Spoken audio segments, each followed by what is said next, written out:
नमस्कार, good morning. प्रखर GS के इस वीडियो सेशन में एक बार फिर आप सभी का स्वागत है। इस वीडियो में हम लोग पिछले 27 जुलाई से 2 अगस्त तक के महत्वपूर्ण करंट अफेयर्स एमसीक्यू की चर्चा करेंगे। आशा है ये सभी करंट अफेयर्स एमसीक्यू आपके आने वाले परीक्षाओं के लिए लाभकारी साबित होंगे। तो आइए शुरू करते हैं आज का यह वीडियो शुरू करने से पहले अगर आपने अभी तक इस चैनल को सब्सक्राइब नहीं किया है तो इस चैनल को सब्सक्राइब कर दें और बेल आइकन भी दबा दें ताकि आपको आने वाले वीडियो के नोटिफिकेशन प्रॉपर रूप से मिल सके। आप हमारे टेलीग्राम चैनल को भी ज्वाइन कर लें ताकि इस वर्ष के जनवरी से लेकर अभी तक आधे अगस्त तक का जो करंट अफेयर्स एमसीक्यू इस चैनल पर जो कराया गया है उसका पीडीएफ डिस्कशन के सहित आप लोगों को टेलीग्राम चैनल में उपलब्ध करा दिया जाएगा। पहला क्वेश्चन है, हाल ही में जीपी बिरला मेमोरियल अवार्ड किसे प्राप्त हुआ है? तो यह प्राप्त हुआ है डॉक्टर वी नारायणन को। डॉक्टर वी नारायणन को हाल ही में जीपी बिरला मेमोरियल अवार्ड से सम्मानित किया गया। डॉक्टर वी नारायणन इसरो के चीफ हैं, अभी वर्तमान में इसरो चीफ हैं डॉक्टर वी नारायणन। इन्हें हाल ही में जीपी बिरला मेमोरियल अवार्ड से सम्मानित किया गया है। भारतीय अंतरिक्ष अनुसंधान संगठन अर्थात इसरो के वर्तमान अध्यक्ष हैं और अंतरिक्ष विभाग के सचिव हैं डॉक्टर वी नारायणन को वर्ष 2025 का जीपी बिरला मेमोरियल अवार्ड प्रदान किया गया। यह सम्मान उन्हें भारत के अंतरिक्ष कार्यक्रम में उनके उत्कृष्ट योगदान और आधुनिक अंतरिक्ष प्रौद्योगिकी को आगे बढ़ाने के लिए उनके नेतृत्व के लिए दिया गया है। जीपी बिरला मेमोरियल अवार्ड, जिसे पहले लाइफ टाइम अचीवमेंट अवार्ड के नाम से जाना जाता था, यह प्रसिद्ध उद्योगपति और समाज सेवी घनश्याम दास बिरला की स्मृति में दिया जाता है। घनश्याम दास बिरला की स्मृति में दिया जाता है जीपी बिरला मेमोरियल अवार्ड। यह जो पुरस्कार है विज्ञान, शिक्षा, खगोल शास्त्र और जन सेवा के क्षेत्र में उत्कृष्ट योगदान देने वाले राष्ट्रीय और अंतर्राष्ट्रीय हस्तियों को दिया जाता है। तो इस वर्ष 2025 का जीपी बिरला मेमोरियल अवार्ड दिया गया इसरो के अध्यक्ष जो है डॉक्टर वी नारायणन को। नेक्स्ट क्वेश्चन है, निम्नलिखित में से कौन सा देश 33वें संयुक्त राष्ट्र जलवायु परिवर्तन अर्थात कोप 33 की मेजबानी करेगा? सही उत्तर option number A Bharat. Bharat जो है वह 33वां संयुक्त राष्ट्र जलवायु परिवर्तन सम्मेलन अर्थात कोप 33 का मेजबानी भारत करने वाला है। यह जो कोप 33 का मेजबानी भारत करेगा वर्ष 2028 में भारत की अध्यक्षता में 33वां संयुक्त राष्ट्र जलवायु परिवर्तन सम्मेलन अर्थात कोप 33 आयोजित होगा। भारत कोप 33 की मेजबानी करेगा। कोप 33 अर्थात कॉन्फ्रेंस ऑफ पार्टीज संयुक्त राष्ट्र जलवायु परिवर्तन रूपरेखा कन्वेंशन UNFCCC की सर्वोच्च निर्णय लेने वाली संस्था है जिसे 1992 ईस्वी में अपनाया गया था और इसका लक्ष्य है 2015 के पेरिस समझौता अर्थात पेरिस समझौता हुआ था 2015 में। तो 2015 के पेरिस समझौते के बाद वैश्विक तापमान वृद्धि को पूर्व औद्योगिकीकरण स्तर से 1.5 डिग्री सेल्सियस तक सीमित करना। अब कोप 33वां की जब बात हो रही है तो कोप 32वां संयुक्त राष्ट्र जलवायु परिवर्तन सम्मेलन ये नाइजीरिया अफ्रीका में आयोजित किया जाएगा। कोप 32वां आयोजित होगा अफ्रीका में। कोप 31वां आयोजित होगा ऑस्ट्रेलिया में। कोप 30वां आयोजित होगा ब्राजील में और 39वां कोप जो है अजरबैजान के बाकू में 2024 में आयोजित किया गया था। अजरबैजान के बाकू में कोप 39वां आयोजित किया गया था। अब 29वां आयोजित हुआ था अजरबैजान के बाकू में और 30वां जो आयोजित होगा ब्राजील में आयोजित किया जाएगा। नेक्स्ट क्वेश्चन है, हाल ही में भारतीय रिजर्व बैंक के केंद्रीय निदेशक मंडल में निदेशक के रूप में किसे नामित किया गया है? तो भारतीय रिजर्व बैंक के केंद्रीय निदेशक मंडल में निदेशक के रूप में हाल ही में नामित किया गया है अनुराधा ठाकुर को। अनुराधा ठाकुर आरबीआई के केंद्रीय निदेशक मंडल के निदेशक बनी है हाल ही में। आर्थिक मामलों के विभाग की सचिव अनुराधा ठाकुर को हाल ही में आरबीआई के केंद्रीय निदेशक मंडल के निदेशक के रूप में शामिल किया गया। वे अजय सेठ का स्थान लेगी, जो अजय सेठ अब वित्त सचिव बन गए हैं। नेक्स्ट क्वेश्चन है, हाल ही में महिला यूरो कप जो है यह फुटबॉल से संबंधित है। हाल ही में महिला यूरो कप 2025 का खिताब किस देश ने जीत लिया है? तो सही उत्तर ऑप्शन नंबर सी इंग्लैंड ने। हाल ही में महिला यूरो कप 2025 का खिताब इंग्लैंड ने जीता। इंग्लैंड ने स्पेन को हराया पेनल्टी शूटआउट में। और दूसरी बार यूरोपीय फुटबॉल चैंपियनशिप अर्थात यूरो कप 2025, महिला यूरो कप 2025 का खिताब दूसरी बार जीता है। इंग्लैंड ने जीता है, स्पेन को हराकर जीता है। नेक्स्ट क्वेश्चन है, FIDA महिला शतरंज विश्व कप 2025 किसने जीता है? सही उत्तर option number D, Divya Deshmukh ने। भारत की सबसे कम उम्र की ग्रैंड मास्टर दिव्या देशमुख ने हाल ही में FIDE महिला शतरंज विश्व कप 2025 का खिताब जीत लिया है। दिव्या देशमुख ने भारत की कोनेरू हम्पी को टाई ब्रेकर में हराया, जो कि जॉर्जिया में आयोजित हो रहा था यह FIDE महिला शतरंज विश्व कप। तो जॉर्जिया में दिव्या देशमुख ने कोनेरू हम्पी को हराया और FIDE विश्व कप का खिताब जीत लिया। यह दिव्या देशमुख इसी के साथ ही भारत की चौथी महिला ग्रैंड मास्टर बन गई हैं और सबसे कम उम्र की ग्रैंड मास्टर बनी है।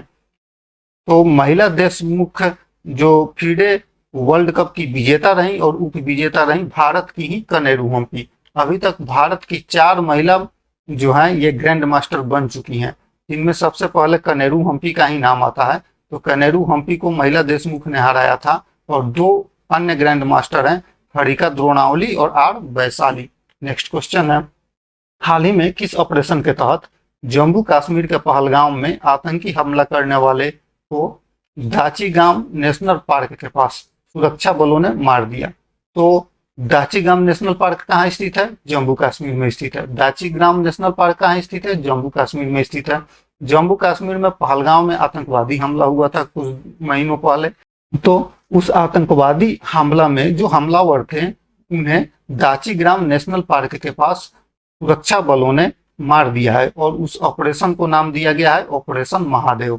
ऑपरेशन महादेव के तहत उन आतंकवादियों को मारा गया है। इसमें भारतीय सेना, केंद्रीय रिजर्व पुलिस बल अर्थात CRPF और जम्मू कश्मीर पुलिस के साथ मिलकर जम्मू कश्मीर के दाचीग्राम नेशनल पार्क के पास आतंकवादी विरोधी अभियान चलाकर 3 आतंकवादियों को हाल ही में मारा गया और उसका कोड नेम दिया गया था ऑपरेशन महादेव। ऑपरेशन सिंदूर जो है यह भारतीय सशस्त्र बलों ने पाकिस्तान और पाकिस्तान के कब्जे वाले कश्मीर में आतंकवादी ठिकानों पर हमले करने के लिए शुरू किया था। जो पहलगाम आतंकवादी हमला हुआ था उसके बाद शुरू हुआ था। ऑपरेशन शिवा भारतीय सेना के द्वारा अमरनाथ यात्रा को सुरक्षित बनाने के लिए शुरू किया गया एक सुरक्षा अभ्यास है। ऑपरेशन ब्रह्मा 2025 में म्यांमार में जो भयंकर भूकंप आया था, तो 2025 में म्यांमार के भयंकर भूकंप के बाद भारत सरकार द्वारा चलाया गया यह एक आपदा राहत और बचाव अभियान था। नेक्स्ट क्वेश्चन है, हाल ही में चर्चा में रहा प्रिय बिहार मंदिर। प्रिय बिहार मंदिर कहाँ स्थित है? तो सही उत्तर ऑप्शन नंबर बी, कंबोडिया में। हाल ही में चर्चा में रहा है प्रिय बिहार मंदिर, यह कंबोडिया में स्थित है। हाल ही में थाईलैंड और कंबोडिया के बीच संघर्ष विराम का घोषणा हुआ है। तो थाईलैंड और कंबोडिया अपने सीमा विवाद को लेकर पिछले कुछ दिनों से ये संघर्ष कर रहे थे। दोनों ने संघर्ष विराम की घोषणा कर दी है। यह जो प्रिय बिहार मंदिर है यह कंबोडिया में है, क्योंकि इसी मंदिर क्षेत्र प्रिय बिहार मंदिर क्षेत्र के प्रिय बिहार मंदिर क्षेत्र का जो यह इलाका है यह कंबोडिया और थाईलैंड के बीच सीमा रेखा पर स्थित है। तो इस मंदिर के क्षेत्रों के लिए दोनों देशों के बीच सीमा विवाद दशकों से चला आ रहा था। 1962 में अंतर्राष्ट्रीय न्यायालय जो कि द हेग में है, अंतर्राष्ट्रीय न्यायालय का मुख्यालय द हेग में है, तो अंतर्राष्ट्रीय न्यायालय ने फैसला सुनाया था कि यह जो प्रिय बिहार मंदिर है यह कंबोडिया का हिस्सा रहेगा। लेकिन उस मंदिर के आसपास के क्षेत्र के सीमा अभी भी विवादित हैं और इस विवाद के लिए आपसी संघर्ष हो रहा था थाईलैंड और कंबोडिया में, जिन्हें थाईलैंड और कंबोडिया ने आपसी बातचीत के बाद से संघर्ष विराम की घोषणा की है। यह जो प्रिय बिहार मंदिर है यह भगवान शिव को समर्पित है। नेक्स्ट क्वेश्चन है, हाल ही में किस देश ने दुनिया का सबसे शक्तिशाली गैर परमाणु बम गजैप का अनावरण किया है? दुनिया का सबसे शक्तिशाली गैर परमाणु बम कौन है? गजैप है। और इसका अनावरण किसने किया है? तो तुर्की ने किया है। दुनिया के सबसे शक्तिशाली बम गजैप का अनावरण हाल ही में तुर्की ने किया है। तुर्की ने इस्तांबुल में 17वां अंतर्राष्ट्रीय रक्षा उद्योग मेला आयोजित किया गया था तुर्की के इस्तांबुल में। 17वां अंतर्राष्ट्रीय रक्षा उद्योग मेला 2025 आयोजित हुआ था। उसी मेले में तुर्की ने अपना सबसे शक्तिशाली गैर परमाणु बम गजैब का अनावरण किया है। गजैब का तुर्की भाषा में अर्थ होता है क्रोध। गजैब एक फ्रेगमेंटेशन आधारित थर्मोबैरिक हथियार है। नेक्स्ट क्वेश्चन, हाल ही में प्रधानमंत्री नरेंद्र मोदी ने किस चोल सम्राट के सम्मान में एक स्मारक सिक्का जारी किया है? तो सही उत्तर option number A, Rajendra Chola प्रथम के स्मारक में। हाल ही में प्रधानमंत्री नरेंद्र मोदी तमिलनाडु के गंगईकोंडा चोलपुरम में आयोजित तिरुवाथिरई उत्सव में शामिल हुए थे और उसी उत्सव में जो चोल सम्राट थे राजेंद्र चोल प्रथम, उनकी जयंती के अवसर पर यह जो स्मारक डाक सिक्का है वो जारी किया गया। तो राजेंद्र चोल प्रथम के जयंती के उपलक्ष्य में ही यह जो उत्सव है तिरुवाथिरई उत्सव या गंगईकोंड चोलपुरम में आयोजित किया जा रहा था, जिसमें प्रधानमंत्री नरेंद्र मोदी शामिल हुए थे। जो गंगईकोंड चोलपुरम जो है इसकी जो स्थापना हुई थी राजेंद्र चोल प्रथम ने ही कराई थी। तो इस अवसर पर प्रधानमंत्री ने राजेंद्र चोल प्रथम की स्मृति में एक स्मारक डाक टिकट जारी किया है। चोल वंश की जो बात हो रही है तो चोल वंश के संस्थापक का नाम है विजयालय चोल।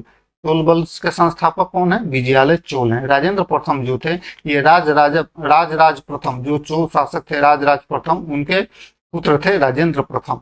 तो राजेंद्र प्रथम राजवंश का, उस चोल राजवंश का सबसे महान शासक थे। उसने चोल साम्राज्य का विस्तार दक्षिण भारत के सर्वशक्तिशाली साम्राज्य के रूप में स्थापित किया था। उनने गंगईकोंड की उपाधि भी धारण की थी। राजेंद्र चोल प्रथम ने गंगईकोंड की उपाधि धारण की थी और गंगईकोंड चोलपुरम नामक नगर की भी स्थापना की थी। नेक्स्ट क्वेश्चन है, हाल ही में पीएम मोदी के द्वारा लॉन्च ज्ञान भारतम मिशन का संबंध किससे है?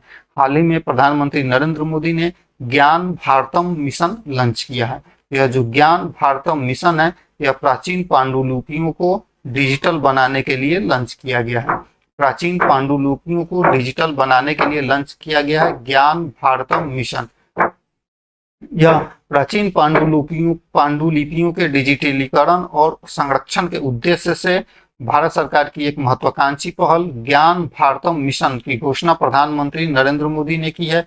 हाल ही में अपने मन की बात कार्यक्रम में उन्होंने ज्ञान भारतम मिशन की घोषणा की। इसके तहत राष्ट्रीय डिजिटल भंडार तैयार किया जाएगा जिसमें हजारों वर्ष पुराने ज्ञान, दर्शन, विज्ञान, आयुर्वेद, गणित और अन्य विषयों से संबंधित ग्रंथों को डिजिटल रूप में संग्रहित किया जाएगा और उन्हें साझा किया जाएगा। नेक्स्ट क्वेश्चन है, हाल ही में IMF इंटरनेशनल मॉनेटरी फंड हाल ही में IMF के द्वारा जारी की गई वर्ष 2025 की वर्ल्ड इकोनॉमिक आउटलुक रिपोर्ट, तो world economic outlook report IMF ने जारी की है और यह वर्ष 2025 के लिए जारी की है।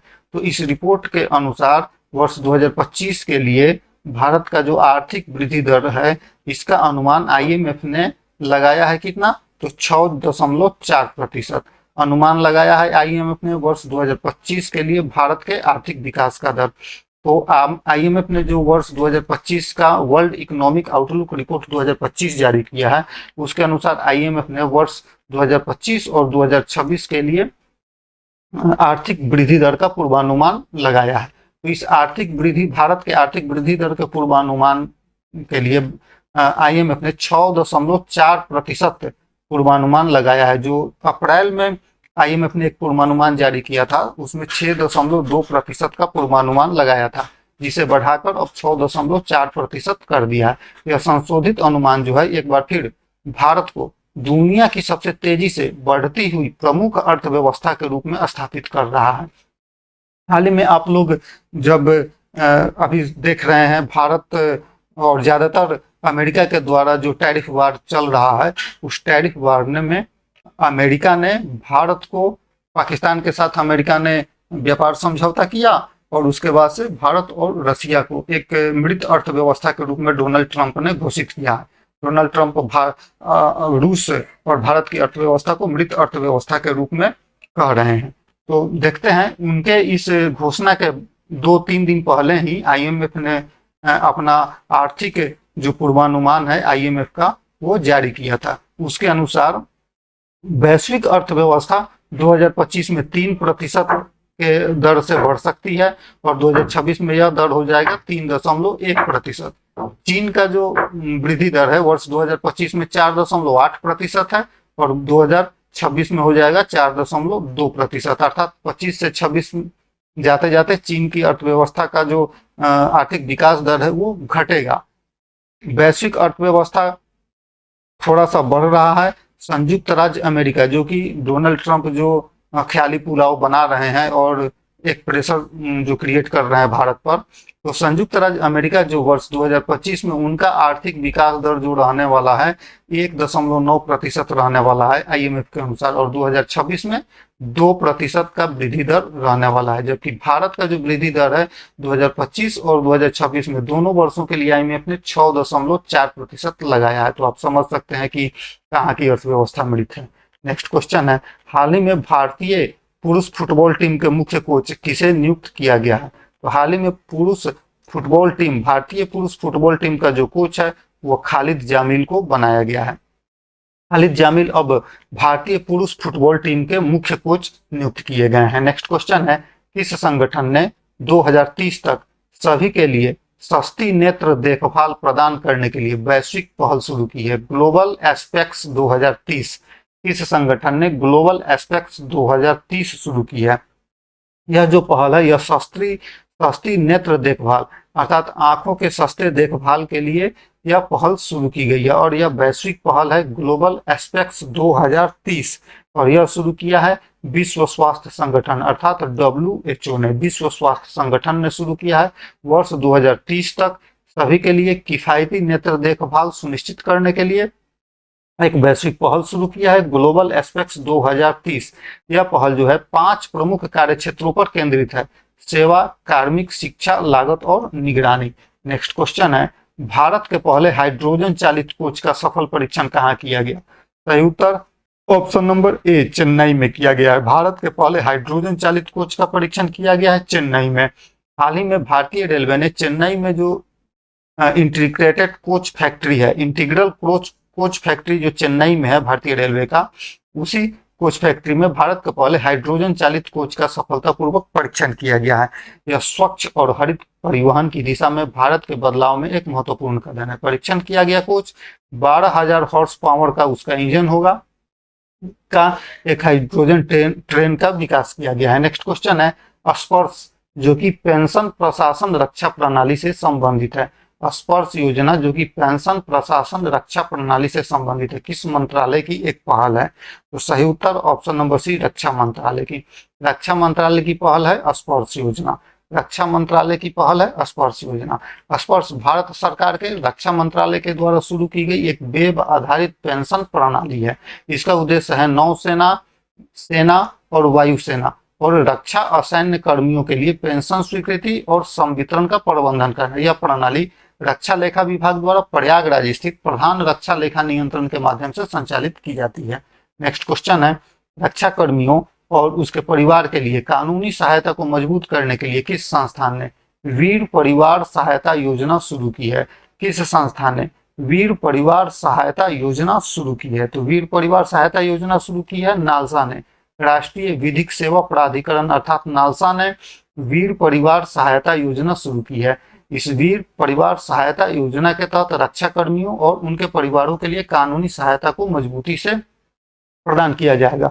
नालसा ने हाल ही में श्रीनगर में उत्तर क्षेत्रीय सम्मेलन के दौरान वीर परिवार सहायता योजना का शुभारंभ किया। यह जो क्षेत्रीय सम्मेलन आयोजित किया गया था, उत्तर क्षेत्र का क्षेत्रीय सम्मेलन, इसका विषय था रक्षा कर्मियों और आदिवासियों के लिए न्याय के संवैधानिक दृष्टिकोण की पुनः पुष्टि। इस योजना का जो उद्देश्य है रक्षा कर्मियों और उसके परिवारों के लिए कानूनी सहायता सेवाओं को सुदृढ़ करना। राष्ट्रीय विधिक सेवा प्राधिकरण अर्थात नालसा का जो गठन है, यह विधिक सेवा प्राधिकरण अधिनियम 1987 के तहत समाज के कमजोर वर्गों को मुफ्त कानूनी सेवाएं प्रदान करने और विवादों के सौहार्दपूर्ण समाधान के लिए लोक अदालतों का आयोजन करने के लिए नालसा का गठन किया गया था। भारत के सर्वोच्च न्यायालय के न्यायाधीश माननीय न्यायमूर्ति सूर्यकांत वर्तमान में नालसा के कार्यकारी अध्यक्ष हैं। भारत के संविधान के अनुच्छेद 39A के तहत यह प्रावधान किया गया है कि राज्य यह सुनिश्चित करेगा कि विधिक प्रणाली का संचालन समान अवसर के आधार पर न्याय को बढ़ावा देता है। अर्थात भारतीय संविधान के अनुच्छेद 39A के तहत समान न्याय की बात की गई है। नेक्स्ट क्वेश्चन है, हाल ही में संसद टीवी के नए सीईओ के रूप में नियुक्ति की गई है। तो संसद टीवी के नए सीईओ कौन बने हैं? सही उत्तर उत्पल कुमार सिंह। उत्पल कुमार सिंह वर्तमान में संसद टीवी के नए सीईओ बने हैं। लोकसभा के वर्तमान महासचिव थे और पूर्व आईएएस अधिकारी थे उत्पल कुमार सिंह, जिन्हें संसद टीवी का नया मुख्य कार्यकारी अधिकारी नियुक्त किया गया है। वह रंजीत पुन्हानी का जगह लेंगे। नेक्स्ट क्वेश्चन है, हाल ही में देश की पहली एआई आधारित सड़क सुरक्षा पायलट परियोजना किस राज्य में शुरू की गई है? तो सही उत्तर उत्तर प्रदेश में। हाल ही में देश की पहली एआई आधारित सड़क सुरक्षा पायलट परियोजना उत्तर प्रदेश राज्य में शुरू की गई है। सड़क परिवहन और राजमार्ग मंत्रालय ने उत्तर प्रदेश में भारत की पहली एआई आधारित सड़क सुरक्षा पायलट परियोजना को मंजूरी की है। इसका जो उद्देश्य है, एआई तकनीकों का उपयोग करके सड़क दुर्घटनाओं की भविष्यवाणी करना और उन्हें रोक लगाना। नेक्स्ट क्वेश्चन है, हाल ही में अमेरिकी राष्ट्रपति डोनाल्ड ट्रंप ने 1 अगस्त 2025 से भारतीय निर्यात पर कितने प्रतिशत टैरिफ लगाने की घोषणा की है? सही उत्तर ऑप्शन नंबर 3 25%। हाल ही में अमेरिकी राष्ट्रपति डोनाल्ड ट्रंप ने 1 अगस्त 2025 से भारत पर 25% टैरिफ लगाने की घोषणा कर दी है। भारत के उच्च टैरिफ और जटिल व्यापार बाधाओं का हवाला देते हुए डोनाल्ड ट्रंप ने 25% टैरिफ लगाने की घोषणा की है। यह कदम व्यापार वार्ता में रुकावट के बीच उठाया गया एक कदम है, जिससे द्विपक्षीय व्यापार संबंध और तनावपूर्ण हो सकते हैं। नेक्स्ट क्वेश्चन है, हाल ही में पैठानी साड़ी चर्चा में रही है, इसका संबंध किस राज्य से है? तो हाल ही में पैठानी साड़ी चर्चा में रही है, इसका संबंध है महाराष्ट्र राज्य से। हाल ही में मन की बात कार्यक्रम में भारत के प्रधानमंत्री नरेंद्र मोदी ने पैठानी साड़ी की चर्चा की। तो यह पैठानी साड़ी जो है, यह महाराष्ट्र राज्य से संबंधित है। महाराष्ट्र की एक पारंपरिक और प्रसिद्ध साड़ी है पैठानी साड़ी, जिसकी मुख्य विशेषता है इसकी जो बुनाई होती है हाथ से होती है और इस पर सोने और चांदी के धागों का उपयोग करके जड़ी की कढ़ाई की जाती है इस साड़ी पर, और इस पर प्राकृतिक रंगों का प्रयोग किया जाता है। पैठानी साड़ियों का जो पल्लू होता है वो दोनों तरफ से समान दिखाई देता है, यह इसकी बहुत ही प्रमुख विशेषता है। नेक्स्ट क्वेश्चन है, हाल ही में घोषित 71वें राष्ट्रीय फिल्म पुरस्कारों में किस फिल्म को सर्वश्रेष्ठ फीचर फिल्म का पुरस्कार प्राप्त हुआ है? तो 71वां राष्ट्रीय फिल्म पुरस्कार की घोषणा हो चुकी है। राष्ट्रपति इस राष्ट्रीय फिल्म पुरस्कारों को राष्ट्रपति प्रदान करते हैं। तो 71वां राष्ट्रीय फिल्म पुरस्कार की हाल ही में जो घोषणा हुई है, उसमें सर्वश्रेष्ठ फीचर फिल्म का जो पुरस्कार है 12th फेल को दिया गया है। एक फिल्म है 12th फेल, जिसे राष्ट्रीय फिल्म पुरस्कारों में सर्वश्रेष्ठ फीचर फिल्म का पुरस्कार दिया गया। यह जो 71वां राष्ट्रीय फिल्म पुरस्कार है, यह वर्ष 2023 के लिए घोषित किया गया है। वर्ष 2023 के लिए घोषित किया गया है राष्ट्रीय फिल्म पुरस्कार, और यह 71वां राष्ट्रीय फिल्म पुरस्कार है। इसमें सर्वश्रेष्ठ फीचर फिल्म का पुरस्कार देने की घोषणा की गई है 12th फेल को। सर्वश्रेष्ठ अभिनेता की घोषणा की गई है, शाहरुख खान जवान फिल्म के लिए सर्वश्रेष्ठ अभिनेता घोषित किए गए हैं, और विक्रांत मैसी 12th फेल के लिए सर्वश्रेष्ठ अभिनेता घोषित किए गए हैं। तो शाहरुख खान और विक्रांत मैसी को संयुक्त रूप से सर्वश्रेष्ठ अभिनेता घोषित किया गया है, जबकि सर्वश्रेष्ठ अभिनेत्री घोषित किया गया है रानी मुखर्जी को, और इनकी एक फिल्म है Mrs Chatterjee versus Norway. Mrs Chatterjee versus Norway के लिए रानी मुखर्जी को सर्वश्रेष्ठ अभिनेत्री का पुरस्कार घोषित किया गया है। सर्वश्रेष्ठ निर्देशक का जो पुरस्कार है सुदीप्तो सेन को देने की घोषणा की गई है। उनकी फिल्म है the Kerala story. The Kerala story के लिए सुदीप्तो सेन को 71वें राष्ट्रीय फिल्म पुरस्कार में सर्वश्रेष्ठ निर्देशक का पुरस्कार देने की घोषणा की गई है। धन्यवाद।